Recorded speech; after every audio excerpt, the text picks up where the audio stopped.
గత బీఆర్ఎస్ ప్రభుత్వంపై మంత్రి ఉత్తమ్ కుమార్ రెడ్డి కీలక వ్యాఖ్యలు చేశారు. పాలమూరు రంగారెడ్డి ప్రాజెక్టులో ఒక్క పంపు 5 నిమిషాలు ఆన్ చేసి గొప్పలు చెప్పుకుంటున్నారన్నారు. గత బీఆర్ఎస్ పాలనలో 36% పనులు మాత్రమే పూర్తి అయ్యాయని తెలిపారు. బీఆర్ఎస్ పాలనలో ఎలాంటి అనుమతులు లేవు, ఉన్నాయని అబద్దాలు చెబుతున్నారని మండిపడ్డారు ఉత్తమ్ కుమార్ రెడ్డి.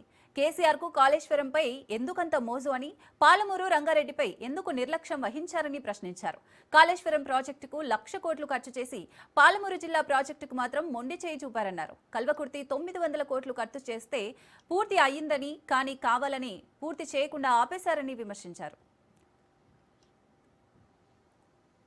రాజకీయ దురుద్దేశంతో ఏ విధంగా ముందుకు పోతుంటే ఏదో విధంగా వాళ్ళకి ఏమీ దొరుకుతలేదు, ఏదో అబద్దాలు చెప్పనా ప్రజలకు తీసుకుపోదామని చెప్తే మరొకటి లేదు. నేను వాళ్ళు చెప్పిన విషయాల్లో చాలా కరాఖండిగా చెప్తున్నా.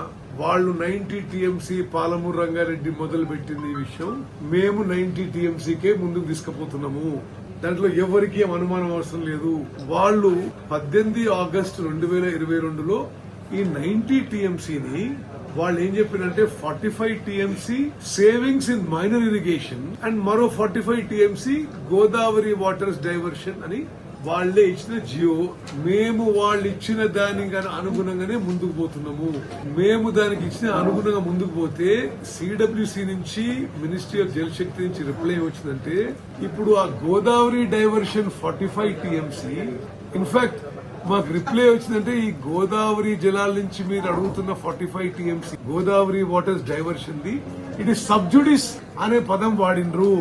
సుప్రీంకోర్టు పోయి 7 టీఎంసీలకి ఒప్పుకొని వచ్చిండ్రు కదా, 7 టీఎంసీలకు ఒప్పుకొని వచ్చిండ్రు. 7 టీఎంసీలకు డ్రింకింగ్ వాటర్ కట్టుకుంటామని వచ్చిండ్రు. 7.15 టీఎంసీ మేము మళ్లీ చెప్తున్నాం, మీరు 7.15 టీఎంసీని ఒప్పుకున్నారు. మేమేమంటున్నాం, ఆ as it is Palamuru Rangareddy project 90 టీఎంసీతో కట్టాల్సిందే, కడతాము.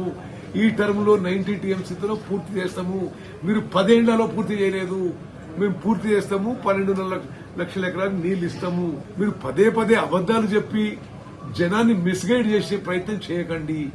ఒక ఫాల్స్ నెరేటివ్ తీసుకోకపోకండి.